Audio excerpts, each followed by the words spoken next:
Hi అండి, welcome back to our channel. ఎప్పుడూ ఒకేలా కాకుండా ఈ దీపావళికి గులాబ్ జామ్ని ఒక వెరైటీగా చేసుకుందాం.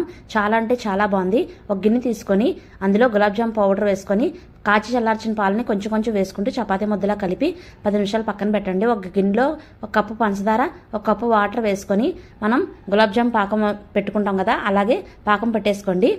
తీగ పాకం. ఇప్పుడు ఒక గిన్నెలోని కళాయిలో 1 అర లీటర్ పాలు పోసుకోండి. అవి మరిగేలోపు 10 జీడిపప్పులు, 5-6 బాదం పప్పులు మిక్సీ చేసుకొని కొంచెం వాటర్ వేసి అది కూడా వేసి మీగడ కట్టకుండా కలుపుతూనే ఉండాలండి.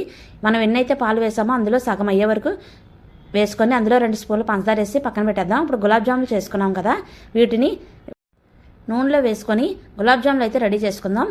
ఇప్పుడు ఈ పాకలో 1 స్పూన్ నెయ్యి వేసుకోండి.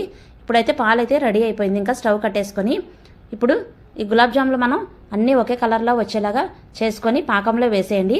వేసుకొని ఒక గిన్నెలో తీసేయండి. ఇంకా కొన్ని రౌండ్గా ఉన్నాయి వేసుకొని వేసిన 5 నిమిషాలు ఉంచేసి వెంటనే పాలలో వేసేయండి. చాలా అంటే చాలా టేస్ట్గా ఉంటుంది, చాలా బాగుంటుంది. ట్రై చేయండి.